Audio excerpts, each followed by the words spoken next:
సముద్రపు అలల మధ్య ఒక మనిషి తెగిపడిన చేయి దొరికింది. అది ఎవరిది, ఆ వ్యక్తి ఎక్కడివాడు అన్న ప్రశ్నలకు సమాధానం వెతుకుతుంటే 2 రోజుల తర్వాత అదే బీచ్లో మరిన్ని షాకింగ్ ఆధారాలు దొరికాయి. శరవేగంగా విచారణ చేస్తున్న పోలీసులకు ఒక ఎస్టేట్లో రక్తంతో తడిసిన గోనె సంచి దొరికింది. ఈ కేసును ఛేదించడానికి పోలీసులు ఉపయోగించిన ఫోరెన్సిక్ టెక్నిక్స్ ఒక సినిమాను తలపిస్తాయి. చిన్న వేలిముద్రతో మొదలైన ఇన్వెస్టిగేషన్ ఎన్నో మలుపులు తిరుగుతూ పోలీసులనే ఆశ్చర్యపరిచింది. కేరళలోని కోజికోడ్ పోలీస్ స్టేషన్ కు ఒక వ్యక్తి కంగారుగా ఫోన్ చేశాడు. ఆ రోజు జూన్ 28, 2017 ఉదయం 7 గంటలు. ఆ వ్యక్తి ఏం చెప్పాడంటే, సార్, నేను నా కుటుంబంతో కలిసి బీచ్కు వచ్చాను. మేము ప్రశాంతంగా గడుపుతున్న సమయంలో అలల ద్వారా ఒడ్డుకు కొట్టుకొచ్చిన ఒక తెగిపోయిన మనిషి చేయి మాకు కనిపించిందని చెప్పాడు. కాసేపట్లోనే పోలీసులు ఆ చోటుకు వెళ్లారు. గుమికూడిన జనాన్ని పక్కకు జరిపిన పోలీసులు అక్కడున్న చేయిని చూశారు. అది ఎడమ చేయి. ఆ చేయి చాలా వరకు కుళ్ళిపోయి ఉంది. కాబట్టి ఆ చేయిని కొన్ని రోజుల క్రితం సముద్రంలో పడేసి ఉండవచ్చని పోలీసులు అనుమానించారు. కేవలం ఆ చేతిని చూసి అది పురుషుడిదా లేక స్త్రీదా, వారి వయసు ఎంత, వారిని ఎలా చంపారు అనే విషయాలు చెప్పడం చాలా కష్టం. కానీ ఆ చేతికి సంబంధించిన వ్యక్తి యొక్క వివరాలు తెలుసుకోవడం పోలీసులకు సాధ్యం కాలేదు. అయితే ఆ చేయి నుండి DNA శాంపిల్ సేకరించి భద్రపరిచారు. అది ప్రస్తుతం ల్యాబ్లో ఉంది. పోలీసులు ఆ చేయి ఎవరిదో తెలుసుకోవడానికి ఎన్నో విధాలుగా ప్రయత్నిస్తున్నారు.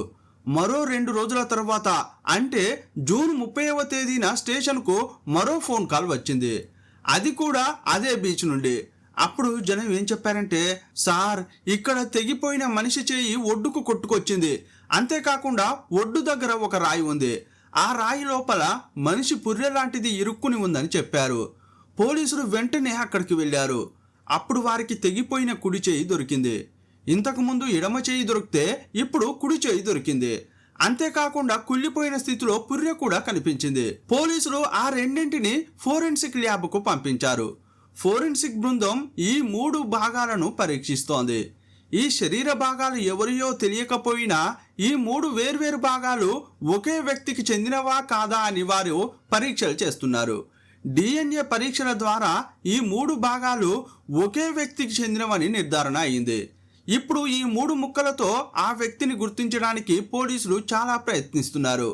ఈ సంఘటన జరిగిన 6 రోజుల తర్వాత అంటే జూలై 6న కోజికోడ్లోని ముక్కం అనే ప్రాంతంలో ఒక ఎస్టేట్ ఉంది. ఆ ఎస్టేట్ను ప్రజలు చెత్త వేసే ప్రదేశంగా వాడుతుంటారు. ఒకరోజు ఆ ఏరియా కౌన్సిలర్ ఇక్కడ చెత్త వేయకూడదు, దీన్ని శుభ్రం చేద్దామని నిర్ణయించుకున్నారు. స్థానికంగా ఉండే స్వచ్ఛంద సేవకులు మరియు సిబ్బంది కలిసి ఎస్టేట్లోని చెత్తను శుభ్రం చేస్తున్నారు. అప్పుడు రక్తపు మరకలతో ఉన్న ఒక గోనె సంచి కనిపించింది.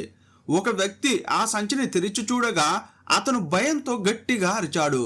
చుట్టూ ఉన్నవారు ఏమైందని అడిగితే అతను భయంగా ఆ గోనె సంచిని చూపించాడు. ఆ గోనె సంచిలో ఏముందంటే తలలేని మొండెం మరియు తెగిపోయిన కాళ్ళు ఉన్నాయి. వాటి నుంచి విపరీతమైన కుళ్ళిపోయిన వాసన వస్తోంది. దీన్ని బట్టి ఎవరో కొన్ని నెలల క్రితమే సంచుల ద్వారా మనిషి తెగిపోయిన శరీర భాగాలను ఇక్కడ పడేసినట్లు అనుమానించారు. వారు ఈ విషయాన్ని పోలీసులకు తెలియజేశారు. గత 8 నుండి 10 రోజులుగా పోలీసులు మనిషి యొక్క తెగిపోయిన భాగాలను వేరువేరు చోట్ల కనుగొంటున్నారు. వీటన్నింటినీ ఫోరెన్సిక్ ల్యాబ్కు పంపి మొదటిసారి దొరికిన 2 చేతులు మరియు తల ఒకే వ్యక్తికి చెందినవేనా అని పరీక్షలు చేశారు. తర్వాత దొరికిన మొండెం మరియు కాళ్లను కూడా పరీక్షించగా చివరకు అవన్నీ ఒక వ్యక్తికి చెందినవే అని తేలింది. ఆ వ్యక్తి పురుషుడని, సుమారు 40 నుండి 45 ఏళ్ళు ఉండవచ్చని చెప్పారు. అంతేకాకుండా పాథాలజిస్ట్ ఆ పుర్రెను పరీక్షించి లోపల ఉన్న పళ్ళను గమనించినప్పుడు వాటిలో నికోటిన్ అనే పొగాకు పదార్థం ఎక్కువగా కనిపించింది. ఈ అధిక నికోటిన్ స్థాయిని బట్టి ఆ వ్యక్తి చైన్ స్మోకర్ అని, అంటే నిరంతరం పొగ తాగే అలవాటు ఉన్న వ్యక్తి అని నిర్ధారించారు. ఆ వ్యక్తి గురించి ఇంత సమాచారం దొరికినప్పటికీ పోలీసులు తమ స్టేషన్లోని మిస్సింగ్ రికార్డులను పరిశీలించారు. ఆ వయస్సు, ఆ లక్షణాలు కలిగిన వ్యక్తి ఎవరైనా తప్పిపోయారేమో అని వెతికారు. కేవలం తమ స్టేషన్ మాత్రమే కాకుండా చుట్టుపక్కల ఉన్న అన్ని స్టేషన్లలో కూడా తనిఖీ చేశారు. ఏ స్టేషన్లో కూడా ఆ వ్యక్తికి సరిపోయే రిపోర్టు లేదు. ఏ హత్య కేసులోనైనా బాధితుడి గుర్తింపు తెలిస్తేనే పోలీసులు నిందితుడిని పట్టుకోవడానికి ముందుకు వెళ్ళగలరు. కానీ ఇక్కడ చనిపోయిన వ్యక్తి ఎవరో కూడా తెలియట్లేదు. ఆ వ్యక్తి ఎవరో కనుగొనడానికి ఫోరెన్సిక్ బృందం రకరకాల ప్రయత్నాలు చేస్తోంది. ఆ వ్యక్తి 2 చేతులు కుళ్ళిపోయి ఉండడంతో వేలిముద్రలను తీసుకోవడం వీలు పడలేదు. కానీ అదృష్టవశాత్తు కుడి చేతి వేలు మాత్రం మరీ అంతగా కుళ్ళిపోలేదు. దానిపై వేలిముద్రలు కనిపిస్తున్నాయి. అయితే వేలిముద్ర ఉండే చర్మం పాడైపోయి ఉండడంతో నేరుగా వేలిముద్రలు సేకరించడం సాధ్యం కాలేదు. అప్పుడు ఫోరెన్సిక్ బృందం మరో పద్ధతిని ఉపయోగించింది. సాధారణంగా వేలిముద్రలను ఎలా సేకరిస్తారో మనకు తెలుసు. సాధారణంగా వేలిముద్రలు ఎలా సేకరిస్తారంటే మొదట పౌడర్ చల్లి వేలిముద్రను గుర్తిస్తారు. దానిపై ఒక ట్రాన్స్పరెంట్ పేపర్ లాంటిది అంటించి వేలిముద్రను సేకరిస్తారు. ఇంకో పద్ధతి ఏంటంటే ఫోటోగ్రఫీ టెక్నిక్. ప్రస్తుతం వేలు కుళ్ళిపోయి ఉండడంతో వేలిముద్రను నేరుగా తీసుకోలేరు. కానీ ఆ వేలిపై వేలిముద్ర కనిపిస్తుంటే దానిని క్లోజప్లో ఫోటో తీస్తారు. ఆ ఫోటోను డిజిటల్గా ఎన్హాన్సింగ్ చేసి వేలిముద్రను సేకరిస్తారు. కేరళ పోలీసులు ఇప్పుడు అదే పద్ధతిని ఉపయోగించారు. చివరగా వేలిముద్రను సేకరించారు. ఇప్పుడు వారి దగ్గర మరణించిన వ్యక్తి యొక్క వేలిముద్ర ఉంది. కానీ దాన్ని ఎవరితో పోల్చాలి అనే ఆలోచన వచ్చింది. ఆల్రెడీ పోలీసుల దగ్గర నేరస్తుల డేటాబేస్ ఉంటుంది. దొంగతనాలు, హత్యలు చేసిన వారి యొక్క వివరాలను జైలుకు వెళ్లే ముందు పోలీసులు సేకరిస్తారు. ఫింగర్ ప్రింట్స్, ఫుట్ ప్రింట్స్తో పాటు చాలా వివరాలు సేకరించి డేటాబేస్లో ఉంచుతారు. పోలీసులు ప్రస్తుతం దొరికిన ఆ వేలిముద్రలను డేటాబేస్లో ఉన్న నిందితులతో పోల్చారు. అప్పుడు ఒక వేలిముద్రతో అది మ్యాచ్ అయింది. ఇంతకీ బీచ్ సహా పలు చోట్ల దొరికిన ఆ శరీర భాగాలకు సంబంధించిన వ్యక్తి ఎవరు? ఆ వ్యక్తిని ముక్కలు చేసి చంపిందెవరు? అతన్ని చంపిన తర్వాత అతని శరీర భాగాలను వేరువేరు చోట్ల ఎందుకు వదిలేశారు? ఈ హత్య వెనుక ఉన్న నేపథ్యం ఏంటి? కేవలం అతనే హత్యకు గురయ్యాడా, లేక ఈ హత్యలో మరేదైనా రహస్యం దాగి ఉందా? కేరళలోని కోజికోడ్లో జరిగిన ఈ వింతైన క్రైమ్ కేసు ఎన్నో మలుపులు తిరిగింది. ఆ వివరాలేంటో ఈ వీడియోలో చూద్దాం. మీరు చూస్తున్నది తెలుగు మిస్టరీ. నేను మీ ప్రభాకర్.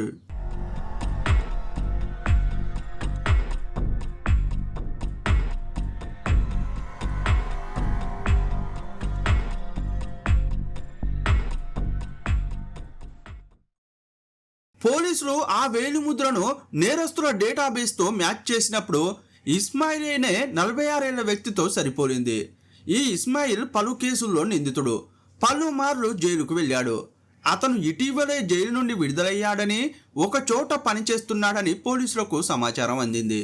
ఇప్పుడు పోలీసులు సేకరించిన వేలిముద్ర ద్వారా మృతుడు ఇస్మాయిల్ అయ్యే అవకాశం ఉందని భావించారు. కానీ చనిపోయింది అతనేనా కాదా అని నిర్ధారించడానికి పోలీసులు ప్రయత్నించారు. ప్రస్తుతం పోలీసుల దగ్గర పుర్రె కూడా ఉంది. స్కల్ సూపర్ ఇంపోజిషన్ అనే పద్ధతిని ఉపయోగించి ఇస్మాయిల్ ఫోటోను పుర్రెతో పోల్చి చూశారు. ఆ పుర్రె 80% ఇస్మాయిల్దేనని నిర్ధారించారు. ఇప్పుడు పోలీసులు ఏమనుకున్నారంటే ఇస్మాయిల్ కుటుంబాన్ని విచారిస్తే అతను ఎక్కడికి వెళ్ళాడో తెలుస్తుంది కదా అనుకున్నారు. అతని గురించి విచారిస్తుంటే ఒక ఆశ్చర్యకరమైన విషయం బయటపడింది. ఇస్మాయిల్కు మొత్తం 4 భార్యలు ఉన్నారని కనుగొన్నారు.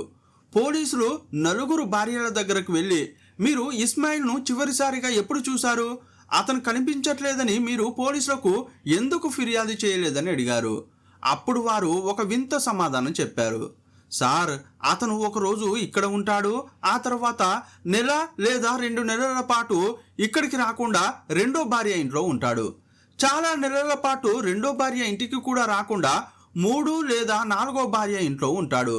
కాబట్టి ఇస్మాయిల్ ఇంటికి రాకపోతే అతను మరొక భార్య ఇంట్లో ఉండి ఉంటాడని ఈ 4 భార్యలు అనుకునేవారు. ఒకవేళ అతను ఏ భార్య ఇంట్లో లేకపోతే అతను జైల్లో ఉంటాడని వారు భావించేవారు.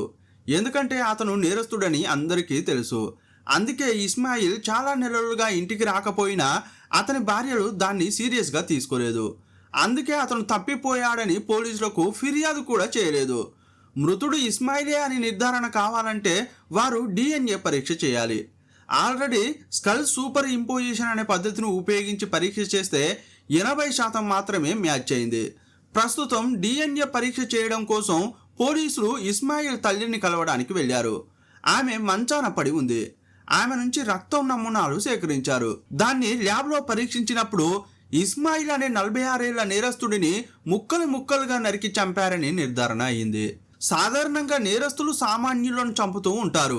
కానీ ఇక్కడ ఒక నేరస్తుడినే మరెవరో చంపారంటే అతను ఎంత పెద్ద నేరస్తుడై ఉండాలి? ఇప్పుడు పోలీసులు తమ తదుపరి దర్యాప్తును మొదలుపెట్టారు.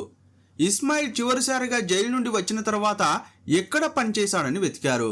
అతను ఒక ఎస్టేట్లో పనిచేసినట్లు తెలిసింది.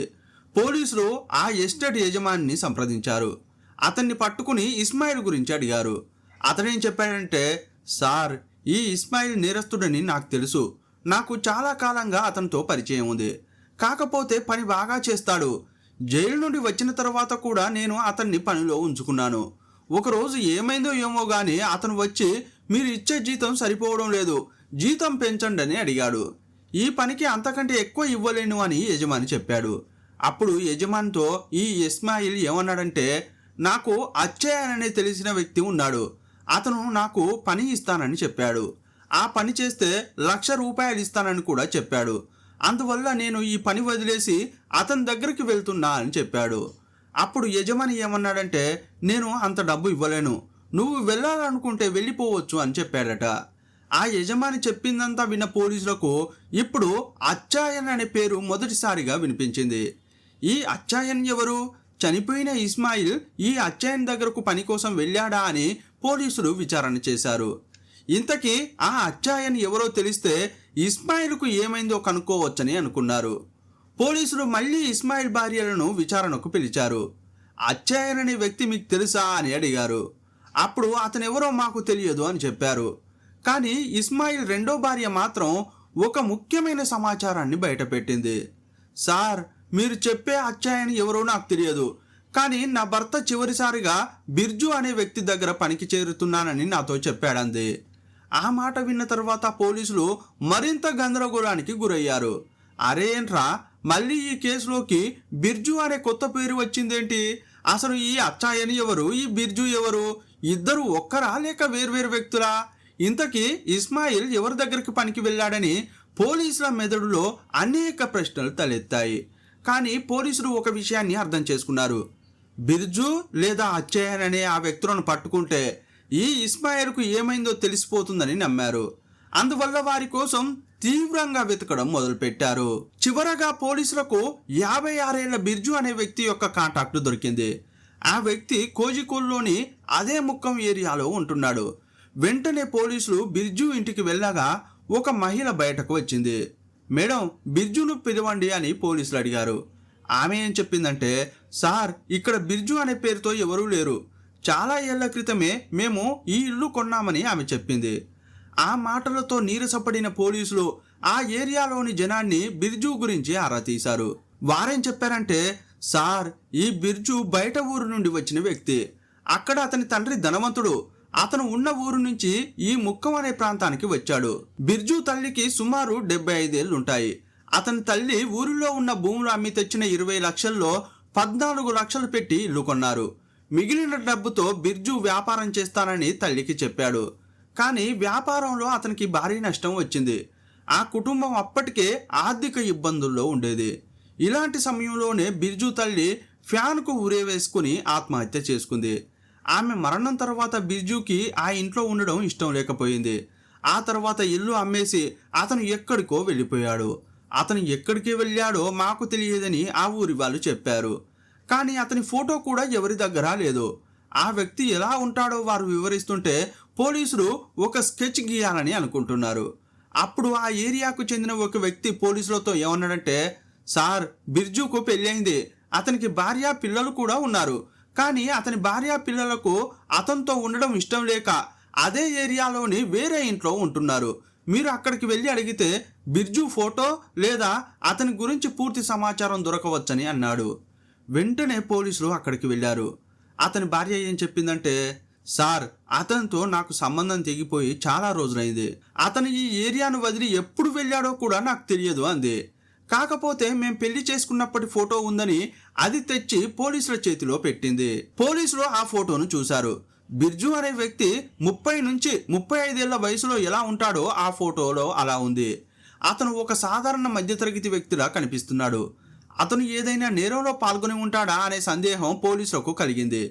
బిర్జు తల్లి ఆత్మహత్య చేసుకున్నప్పుడు పోలీసులు కేసు నమోదు చేసి ఉంటారు కదా, ఆ రికార్డును తీసి చూశారు. బిర్జు తల్లి నిజంగానే ఆత్మహత్య చేసుకుందని ఆ కేసును క్లోజ్ చేశారు. కానీ స్థానికులను విచారించినప్పుడు కొందరు ఏం చెప్పారంటే, బయటకు ఇది ఆత్మహత్యలాగే కనిపించినా ఇది హత్య అయి ఉండే అవకాశం ఉందని వారు చెప్పారు. యాక్చువల్గా బిర్జు తల్లికి ఈ ఇల్లంటే ప్రాణం. బిర్జుకు వ్యాపారం కోసం అప్పటికే 8 లక్షల రూపాయలు ఇచ్చింది. కానీ అతను ఆ డబ్బునంతా పోగొట్టుకున్నాడు. ఆ తరువాత ఇంటిని కూడా అమ్మేయాలని అనుకున్నాడు. కానీ బిర్జు తల్లి దాన్ని పూర్తిగా వ్యతిరేకించింది. ఈ పరిస్థితుల్లోనే ఒకరోజు హఠాత్తుగా ఆత్మహత్య చేసుకుంది. తల్లి చనిపోయిన తరువాత బిర్జు ఈ ఇంటిని అమ్మేసి వెళ్ళిపోయాడు. అప్పుడు మాకు ఏమనిపించేదంటే, అతని తల్లి నిజంగానే ఆత్మహత్య చేసుకుందా, లేక ఇల్లు అమ్మేయడం కోసం బిర్జునే తన తల్లిని చంపాడా అనే సందేహం మాకు కలిగింది అని స్థానికులు చెప్పారు. ఇదంతా తెలుసుకున్న పోలీసులు వారి దగ్గర ఉన్న సమాచారంతో ఒక అంచనాకు వచ్చారు. అదేంటంటే, ఇస్మాయిల్ ఒక నేరస్తుడు. అతను వివిధ నేరాలు చేసి జైలుకు వెళ్తూ వస్తూ ఉండేవాడు. ఆ ఇస్మాయిల్కు ఈ బిర్జుకు సంబంధం ఉంది. కాబట్టి ఈ బిర్జు ఒక పని కోసం ఇస్మాయిల్ను పిలిచి 1,00,000 నుండి 2 లక్షల రూపాయలు ఇస్తానని ఆశ చూపాడు. ఆ పని కోసం అతన్ని పిలిచాడు. అతన్ని పిలిచిన కొన్ని రోజులకే అతని తల్లి ఆత్మహత్య చేసుకుంది. ఒకవేళ బిర్జు తల్లిని ఇస్మాయిలే చంపి ఉంటాడేమో. తన తల్లిని చంపడం కోసం బిర్జునే ఇస్మాయిల్ను ఎందుకు పిలిపించి ఉండకూడదనే అనుమానం కలిగింది. ఇస్మాయిల్ ఆర్థికంగా చాలా ఇబ్బందుల్లో ఉన్నాడు. ఒక పని కోసం 2 లక్షల రూపాయలు ఇస్తానని అంటే అది ఖచ్చితంగా పెద్ద పనే అయి ఉండాలి. కాబట్టి ఇస్మాయిల్ను బిర్జు పిలిపించుకుని తన తల్లిని చంపించి ఉంటాడని పోలీసులు భావించారు. ఒకవేళ ఇస్మాయిల్ను ఆమెను చంపి 2 లక్షల రూపాయలు తీసుకుని ఉంటే మరి ఇస్మాయిల్ను ఎవరు చంపారు? ఆ తల్లిని చంపిన తర్వాత ఈ నిజం బయటకు రాకుండా ఉండడానికి బిర్జునే ఇస్మాయిల్ చంపి ఉంటాడా అనే కోణంలో కూడా పోలీసులకు అనుమానం కలిగింది. పోలీసుల మెదడులో ఎన్నో అనుమానాలు ఉన్నప్పటికీ వాటన్నింటికీ సమాధానం చెప్పగలిగే ఒకే ఒక వ్యక్తి బిర్జునే. అతన్ని ఎలాగైనా పట్టుకోవాలని అనుకున్న పోలీసులు అతని భార్య దగ్గర తీసుకున్న ఫోటోను వాట్సాప్ గ్రూపుల్లో షేర్ చేశారు. బిర్జు అనే వ్యక్తి కనిపిస్తే వెంటనే సమాచారం ఇవ్వాలని కోరారు. పోలీసులు ఫోటోను సర్క్యులేట్ చేసిన 3 రోజుల తర్వాత కోజికోడ్లో ఒక పెద్ద టెక్స్టైల్ హోల్సేల్ మార్కెట్ నుండి ఒక వ్యాపారి పోలీసులకు ఫోన్ చేశాడు. సార్, మీరు చెప్పిన వ్యక్తిని నేను 2 రోజుల క్రితం చూశాను. అతను తన టెక్స్టైల్ వ్యాపారం కోసం మా షాపుకు హోల్సేల్ బట్టలు కొనడానికి తరచుగా వస్తుంటాడని చెప్పాడు. వెంటనే పోలీసులు నేరుగా ఆ వ్యక్తి దగ్గరికి వెళ్ళి విచారించారు. బిర్జు ఫోటోను చూపించి ప్రశ్నించారు. సార్, ఇతనే ఆ వ్యక్తి, కానీ ఇప్పుడు కొంచెం వయసు మళ్ళినట్లు కనిపిస్తున్నాడు. కానీ ఇతనే అని నేను ఖచ్చితంగా చెప్పగలను అని అతను అన్నాడు. అప్పుడు వారు, బిర్జు మీకు బాగా తెలుసా అని అడిగారు. అతనేమన్నాడంటే, సార్, ఈ ఫోటోలో ఉన్న వ్యక్తి నాకు తెలుసు, కానీ బిర్జు ఎవరు సార్? ఈ ఫోటోలో ఉన్న వ్యక్తి పేరు జార్జ్ కుట్టి కదా అని అన్నాడు. అతని మాటలు విని పోలీసులు అయోమయంలో పడ్డారు. ఏంటిది? అతన్ని అచ్చాయన్ అన్నారు, తర్వాత బిర్జు అన్నారు. ఇప్పుడు జార్జ్ కుట్టి అంటున్నారేంటి అని పోలీసులు ఆశ్చర్యపోయారు. అతని అసలు పేరు ఏంటో పోలీసులకే అర్థం కాలేదు. మరి ఈ జార్జ్ కుట్టి ఎక్కడున్నాడో మీకు తెలుసా అని ఆ వ్యాపారిని పోలీసులు అడిగారు. అతడేం చెప్పాడంటే, ప్రస్తుతం అతను కేరళలో లేడు, కానీ ఊటీలో ఉన్నాడని చెప్పాడు. సార్, అతను నీలగిరి అనే పట్టణంలో వ్యాపారం చేస్తున్నాడు. హోల్సేల్ బట్టలు కొనడానికి అతను ఇక్కడికి వస్తాడని ఆ వ్యాపారి చెప్పాడు. ఇప్పుడు పోలీసులు అతను ఎక్కడి నుండి వస్తాడో అడ్రస్ తీసుకుని తమిళనాడులోని నీలగిరికి వెళ్ళారు. దాదాపు 2-3 రోజుల పాటు నిరంతరం అతన్ని వెంబడించారు. అతను అచ్చయన్ అయినా, బిర్జు అయినా, జార్జ్ కుట్టి అయినా అది ఇప్పుడు అనవసరం. కానీ తాము వెతుకుతున్నది అతన్నే అని నిర్ధారించుకున్నారు. ఆ తర్వాత అతని ఇంటిని గమనించడం మొదలుపెట్టారు. ఆ ఇంట్లో అతను ఒక్కడే ఉంటున్నాడని పోలీసులు కనుగొన్నారు. అతనికి 50 నుంచి 55 ఏళ్ళు ఉండవచ్చు. అతని రోజువారీ పనులను గమనిస్తుండగా ఇంట్లో ఒక బైక్ పార్క్ చేసి ఉండడం చూశారు. ఆ బైకుకు కేరళ రిజిస్ట్రేషన్ నంబర్ ఉంది. ఇప్పుడు పోలీసులు ఆ నంబర్ తీసుకుని కేరళకు పంపి తనిఖీ చేయించారు. ఆ బైకు ఎవరి పేరు మీద రిజిస్టర్ అయిందో చూశారు. చెక్ చేసినప్పుడు కేరళలోని కోజికోడ్లో ఉండే బిర్జు అనే వ్యక్తి పేరు మీదనే ఆ బైకు రిజిస్టర్ అయిందని తేలింది. కానీ అతను ఎన్ని పేర్లు మార్చినా అతని అసలు పేరు బిర్జు అని పోలీసులకు అర్థమైపోయింది. పోలీసులు అతన్ని పట్టుకోవడానికి సరైన సమయం కోసం వేచి చూశారు. ఒకరోజు అతను బైక్ తీసుకుని బయటకు వెళ్ళాడు. పోలీసులు అతన్ని వెంబడించారు. వేగంగా వెళ్ళి జీపును అతని ముందు పార్క్ చేశారు. పోలీసులను చూడగానే అతను ఒక్క క్షణం షాక్ అయ్యాడు. కేరళ పోలీసులు తన కోసం వచ్చారని, తన గురించి అన్ని వివరాలు తెలుసుకున్నారని అతనికి అర్థమైపోయింది. అతన్ని కోజికోడ్కు తీసుకెళ్లి వారి స్టైల్లో విచారించారు. ఇస్మాయిల్కు అతనికి ఉన్న సంబంధాన్ని వెలికి తీయడం కోసం చాలా ప్రయత్నించారు. అతనికి వ్యతిరేకంగా సాక్ష్యాలు, ఫోరెన్సిక్ ఆధారాలు లేనప్పటికీ పరిస్థితులను బట్టి పోలీసులు ఒక అంచనాకు వచ్చారు. అందువల్ల అతనితో ఏమన్నారంటే, చూడు బిర్జు, నీ తల్లిని నువ్వే చంపావు లేదా ఇస్మాయిల్ చేత చంపించావు. కానీ ఇస్మాయిల్ను మాత్రం ఖచ్చితంగా నువ్వే చంపావు. ఇందులో మాకు ఎలాంటి సందేహం లేదు. నీకు వ్యతిరేకంగా మా దగ్గర చాలా ఆధారాలు ఉన్నాయని పోలీసులు నమ్మబలికారు. పోలీసులు చెప్పిన ఆ మాటలకు అతని గుండెల్లో రాయి పడినట్లయింది. చివరికి అన్ని వాస్తవాలను చెప్పాడు. బిర్జు పోలీసులతో ఏం చెప్పాడంటే, సార్, గ్రామస్తులు చెప్పింది నిజమే. నాకు వ్యాపారంలో చాలా నష్టాలు వచ్చాయి. ఈ ఇంటిని అమ్మేయాలని నేను అనుకున్నాను. కానీ మా అమ్మ అస్సలు ఒప్పుకోలేదు. మా అమ్మ బతికున్నంత వరకు నేను ఈ ఇంటిని అమ్మలేనని నాకు అర్థమైంది. అందుకే మా అమ్మను చంపాలని నిర్ణయించుకున్నాను. కానీ ఆమెను చంపే ధైర్యం నాకు లేదు. అప్పుడు నేనేం చేశానంటే ఇస్మాయిల్ను కలిశాను. అతను ఒక పాత నేరస్తుడు, కానీ నాకు మిత్రుడు. నా కోసం మా అమ్మను చంపుతావా అని అతన్ని బిర్జు అడిగాడు. ఊరికే ఏమొద్దు, 1,00,000 నుంచి 2 లక్షలు ఇస్తానని కూడా చెప్పాడు. 2 లక్షలు అనగానే ఇస్మాయిల్కు ఆశ పుట్టింది. సార్, ఒకరోజు అతను మా ఇంటికి వచ్చాడు. మా అమ్మను చూసి పరిస్థితిని అంచనా వేశాడు. ఇప్పుడు అప్పుడు ఆమెను చంపుతాడని బిర్జు ఎదురు చూశాడు. కానీ వారాలు, నెలలు గడిచిపోయాయి. ఇస్మాయిల్ కాలయాపన చేస్తూ వచ్చాడు. ఈ క్రమంలో బిర్జుకు చాలా కోపం వచ్చింది. ఎందుకంటే అతనికి చాలా అప్పులు ఉన్నాయి. వీలైనంత త్వరగా ఇంటిని అమ్మితే డబ్బు చేతికి వస్తుంది, అప్పులు తీర్చే అవకాశం ఉంటుంది. కానీ లేట్ అయినా కొద్దీ వడ్డీలు పెరుగుతూ వచ్చాయి. ఇక ఇస్మాయిల్ను నమ్ముకుంటే వృధా అనుకున్న బిర్జు అతడే తన తల్లి మెడకు తాడు బిగించి ఫ్యాన్కు వేలాడదీశాడు. అది ఆత్మహత్యలా క్రియేట్ చేశాడు. పోలీసులు కూడా అది ఆత్మహత్యేనని కేసును క్లోజ్ చేశారు. ఇక ఇంటిని అమ్మేసి ప్రశాంతంగా ఉండాలని బిర్జు అనుకున్నాడు. అలాంటి టైంలోనే ఈ ఇస్మాయిల్ బిర్జు దగ్గరకు వచ్చాడు. ఆల్రెడీ నీ తల్లి చనిపోయి ఉండవచ్చు, కానీ ముందుగా ఒప్పుకున్నట్లుగా 2 లక్షల రూపాయలు ఇవ్వమని అన్నాడు. ఆ మాటలకు బిర్జు ఆశ్చర్యపోయాడు. ఏరా, నీకు ఒక పని చెబితే నువ్వు నెలల పాటు చేయకుండా వదిలేశావు.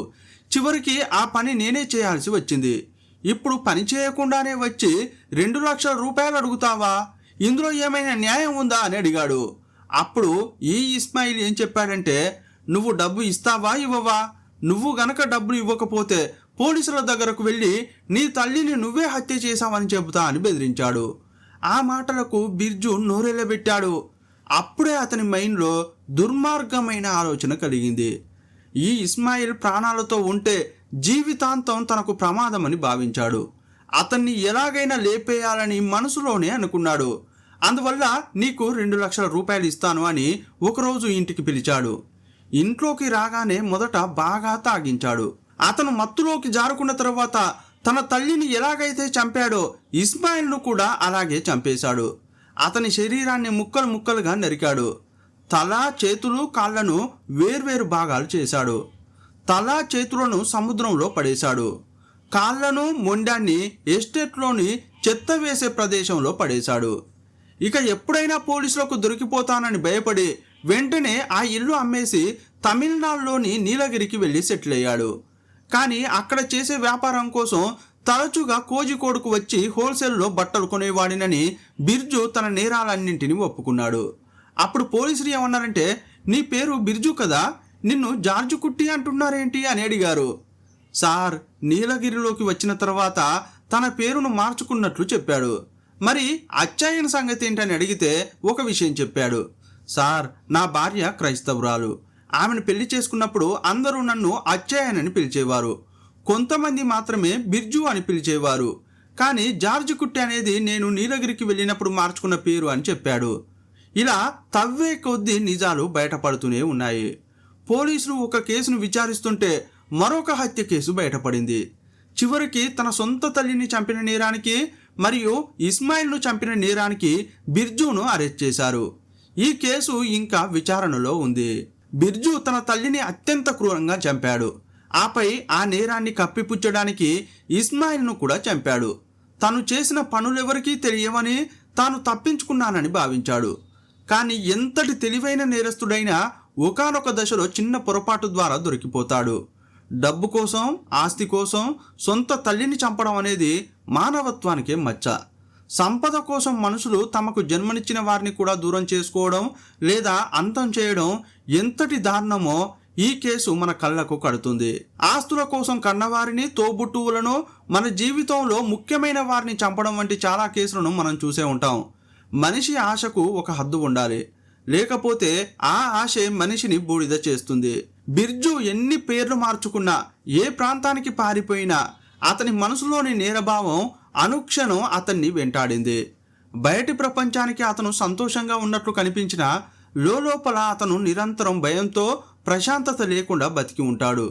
నిజాయితీగా బతకడం కష్టంగా అనిపించవచ్చు, కానీ అది ఇచ్చే ప్రశాంతత వెలకట్టలేనిది. స్వార్థం కోసం చేసే ఏ పనైనా చివరికి మనిషిని సమాజం ముందు దోషిగా నిలబెడుతుంది.